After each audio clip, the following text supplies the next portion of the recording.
Good morning students. Previous class के अंदर हम लोगों का चैप्टर राष्ट्रवाद जो है वो एंड हो गया था। आज हम हमारी नेक्स्ट बुक संविधान की ओर कैसे जो है उसका नेक्स्ट चैप्टर जो है हमारा स्थानीय शासन का वो हम स्टार्ट करेंगे। देखिए, सबसे फर्स्ट आपकी बुक्स के अंदर स्थानीय शासन क्यों का टॉपिक जो है वो दिया हुआ है, जिसके अंदर गीता जो है उनकी एक स्टोरी दी हुई है कि उन्होंने कैसे चुनाव जो है वो नीचे स्तर से चुनाव लड़ा, पंचायतों का चुनाव लड़ा और आगे जा कर के वो आगे निर्वाचित जो है वो होती रही आगे के लिए। तो ये उसकी एक स्टोरी जो है उसके अंदर वो दी हुई है, वो आप लोग बुक में से देख लेंगे। जो इसका मेन टॉपिक आता है स्थानीय शासन का, कि स्थानीय शासन होता क्या है। देखो, हमारे यहाँ पर जब संघात्मक शासन व्यवस्था को अपनाया जाता है तो यहाँ सरकार जो है उनके दो या दो से अधिक स्तर जो हैं वो आवश्यक रूप से होते हैं। मतलब सबसे उच्च स्तर पर जो है वो केंद्र सरकार होती है, उसके नीचे राज्य सरकार होती है और उसके नीचे जो है वो स्थानीय सरकारें होती हैं। मतलब स्थानीय सरकार जो है उसको आप ये कह सकते हैं कि ये गांव का एक प्रकार से शासन होता है, या लोगों का जो स्थानीय स्तर पर जो लोग रहते हैं उनका खुद का अपना शासन जो है उसको स्थानीय शासन कहा जाता है। अगर किसी देश की आबादी जो है वो अधिक है, जैसे अगर अपन भारत की बात करें तो भारत जो है वो एक विशाल आबादी वाला देश है और यहाँ पर जो आम जन की जो समस्याएं हैं उन समस्याओं को दूर करने के लिए केंद्र सरकार या राज्य सरकार के पास तो वैसे ही बहुत कार्य है और वो इतनी स्थानीय जन की समस्याएं जो है उनको जानती भी नहीं है। तो जो स्थानीय सरकार होती है वो स्थानीय लोगों के द्वारा ही बनती है और क्योंकि वो स्थानीय जो लोग हैं वो अपनी समस्याओं को ज़्यादा अच्छी तरीके से जानते हैं। तो स्थानीय शासन जो है उसको अपन एक निम्न स्तर का शासन कह सकते हैं।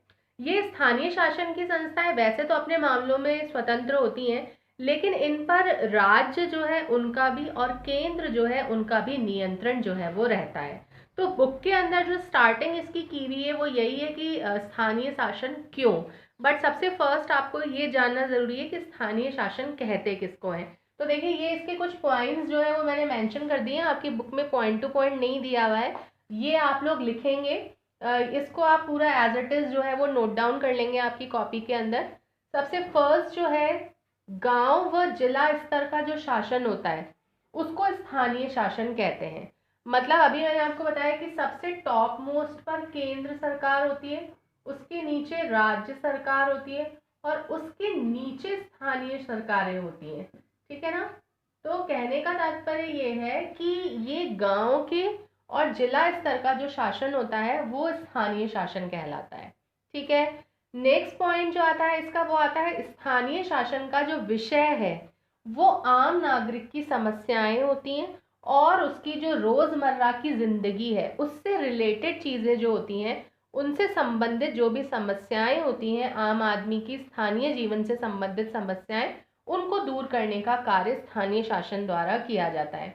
तीसरा आप लोग लिखेंगे, ये शासन जनता के नजदीक होता है। नजदीक क्यों होता है? क्योंकि स्थानीय सरकार का निर्माण जो होता है वो स्थानीय नागरिकों में से ही किया जाता है। जो लोग वहां पर रह रहे हैं उन्हीं लोगों में से ही सरकार जो है, स्थानीय सरकार जो है वो बनती है। तो ये आम जो जनता है उसके नजदीक होता है। समस्याएं जो होती हैं उनका समाधान बहुत तेज होता है और कम खर्चे में होता है। तेज क्यों? क्योंकि वहीं के लोग जो है उनसे रिलेटेड प्रॉब्लम्स होती हैं और जल्दी समाधान किया जा सकता है और खर्चा भी कम होता है। अगर उच्च स्तर से समस्या का समाधान होगा तो उस समस्या को पहुंचने में समय भी अधिक लगेगा और खर्चा भी अधिक होगा। लेकिन जब स्थानीय लोगों के द्वारा ही समाधान होता है तो वो कम समय और कम खर्च में किया जा सकता है। ये सक्रिय भागीदारी व जवाबदेहता जो है उसको भी सुनिश्चित करता है। अब इसमें भागीदारी स्पष्ट होती है कि भाई आम लोगों की भागीदारी है, या फिर सक्रियता भी अधिक होती है। एक तरीके से जिम्मेदार भी ठहराया जा सकता है। हमें पता है कि इस काम को करने के लिए कौन जिम्मेदार है, तो अगर वो ढंग से कार्य नहीं कर रहा है तो उसको जिम्मेदार ठहराया जा सकता है। तो ये स्थानीय शासन के कुछ पॉइंट्स जो आपकी बुक के अकॉर्डिंग दिए हुए हैं, पॉइंट्स नहीं दे रखे हैं, पैराग्राफ दे रखा है, उसके अकॉर्डिंग ये पॉइंट्स बनते हैं। तो ये आप अपनी कॉपी के अंदर नोट डाउन करेंगे। इसके बाद में आप जो और अलग से लिखेंगे वो ये लिखेंगे कि स्थानीय शासन जो है, मतलब स्थानीय प्रशासन या जो स्थानीय मामले होते हैं उनका प्रबंधन जब व्यक्ति अपने स्वयं के प्रतिनिधियों के द्वारा करता है, या अन्य शब्दों में आप कह सकते हैं स्थानीय शासन का अर्थ स्थानीय स्तर की उन संस्थाओं से होता है जो जनता द्वारा चुनी जाती हैं और जिन्हें राष्ट्रीय या राज्य शासन के नियंत्रण में रहते हुए नागरिकों की जो स्थानीय आवश्यकताएं होती हैं उनकी पूर्ति करने के लिए अधिकार प्राप्त होते हैं। तो इसका मतलब क्या है कि स्थानीय शासन की इकाइयां जो होती हैं वो सीमित क्षेत्र के अंतर्गत ही अपने अधिकारों का उपयोग कर सकती हैं। मतलब कि ये पूरी तरह से संप्रभु नहीं होती हैं, इनको राज्य विधानमंडल के द्वारा बनाई गई जो भी विधि होती है या जो कानून होता है उसकी सीमा के अंतर्गत कार्य करना पड़ता है। ठीक है, तो कहने का मतलब क्या है कि स्थानीय शासन का अभिप्राय उन नगरीय या ग्रामीण संस्थाओं से है जिनका कर्तव्य उन आवश्यकताओं को या दायित्वों को पूरा करने से है जिनका संबंध स्थानीय क्षेत्र विशेष की जनता से होता है। मतलब स्थान विशेष की जनता से संबंधित जो भी उनकी आवश्यकताएं हैं या जो समस्याएं हैं उनको दूर करने का कार्य ये करती है। ठीक है, इसके बाद में जो आपका नेक्स्ट टॉपिक आता है वो आता है भारत में स्थानीय शासन का विकास। तो देखो, यद्यपि भारतवर्ष में अगर आप देखेंगे तो प्राचीन काल से ही स्थानीय शासन जो है उसका बहुत अधिक महत्वपूर्ण स्थान रहा है और अपनी वर्तमान जो भी संरचनाएं हैं या कार्य प्रणालियां हैं इसमें ये ज़्यादातर चीज़ें हमारी ब्रिटिश शासन की देन है, क्योंकि आपको पता है हम ब्रिटिशर्स के ही अधीन थे, ब्रिटिश सरकार के उपनिवेश थे। तो ज़्यादातर जो हमारी चीज़ें हैं वो ब्रिटिश शासन की देन मानी जाती हैं।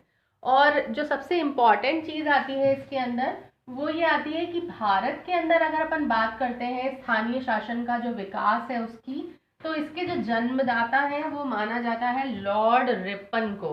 ये आप लोग ध्यान रखेंगे इनका नाम, लॉर्ड रिपन। ठीक है, ये इनका उल्लेखनीय स्थान रहा है स्थानीय शासन के अंदर और ये स्थानीय शासन संस्थाओं के निर्वाचित सदस्यों की संख्या पर बल देते थे और स्थानीय शासन जो है उनको सरकारी नियंत्रण जो है उससे बाहर रखना चाहते थे। तो जो लॉर्ड रिपन थे उन्होंने 1882 के अंदर एक प्रस्ताव जारी किया था और उसमें इन्होंने स्थानीय शासन को बहुत अधिक महत्वपूर्ण माना था। इसके बाद में जो सन 1999 के अंदर 1919 के अंदर जो भारत शासन अधिनियम हुआ उसके अनुसार ये संस्थाएं और महत्वपूर्ण हो गई थी। भारत शासन अधिनियम, ये आप ध्यान रखेंगे, भारत शासन अधिनियम में ये संस्थाएं ज़्यादा महत्वपूर्ण हो गई थी और इनके अनुसार स्थानीय शासन जो है उनको मतलब उनका विभाजन जो है वो अनेक विभागों के अंदर किया गया है और इन विभागों के जो प्रमुख होते हैं वो मंत्री होते हैं। मंत्रियों के अधीन ये विभाग कार्य करते हैं। प्रत्येक प्रांत जो होता है उसमें स्थानीय स्वायत्त शासन का एक विभाग जो था वो उस समय पर खोला गया था, मतलब 1919 के अधिनियम के बाद। उसके बाद में 1935 तक स्थानीय स्वायत्त क्षेत्र जो है उसमें बहुत ज़्यादा कोई सक्सेस नहीं हाथ लगा था, बहुत अधिक निराशा हुई थी।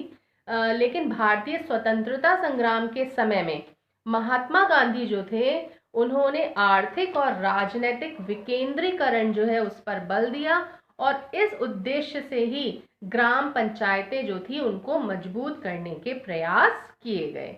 तो ये थोड़ा बहुत इसके बारे में है। फिर अगर आप देखोगे कि स्वतंत्रता के बाद में जो आधुनिक भारत है उसमें स्थानीय शासन के एक नए युग की शुरुआत मानी जाती है और ब्रिटिश शासन की जैसे ही समाप्ति हुई उसके बाद केंद्र स्तर पर, प्रांत स्तर पर और स्थानीय स्तर पर स्वशासन जो था उसकी स्थापना हुई। 26 जनवरी 1950 को आपको पता है भारत का संविधान जो है वो लागू हुआ था और इस संविधान में स्थानीय जो स्वायत्त शासन है उसको राज्य सूची का विषय घोषित किया गया। 3 सूचियां हैं, केंद्र सूची, राज्य सूची, समवर्ती सूची। तो राज्य सूची का विषय स्थानीय शासन को घोषित किया गया और हमारा जो संविधान है उसका अनुच्छेद जो है 40 उसमें भी कहा गया है कि राज्य जो है वो ग्राम पंचायतों का गठन करेगा और उनको वो सारी शक्तियां देगा जो कि उनको एक स्थानीय स्वायत्त शासन की इकाई के रूप में कार्य करने के लिए चाहिए, या वो अच्छी तरह से कार्य कर सके उसके लिए जो भी अधिकार उनको चाहिए वो सारी शक्तियां उनको प्रदान करेगा। ठीक है। और जो नगर क्षेत्र है उसके अंदर भी भारत के अंदर बहुत सारी संस्थाएं कार्य कर रही हैं, जैसे कि नगर निगम, फिर नगर परिषद, उसके बाद नगर पालिका। ठीक है। फिर नगर क्षेत्र समितियां, अधिसूचित क्षेत्र समितियां, छावनी बोर्ड या पोस्ट ट्रस्ट, ये सारी नगर के अंदर कार्य करने वाली संस्थाएं हैं। और इसी प्रकार ग्रामीण क्षेत्र में ग्राम पंचायत, पंचायत समिति और जिला परिषद जो है वो कार्य करती हैं। ठीक है। तो इसके बाद में जो आपका टॉपिक आता है वो स्वतंत्र भारत में स्थानीय शासन है, जो हम नेक्स्ट लेक्चर के अंदर पढ़ेंगे। Thank you.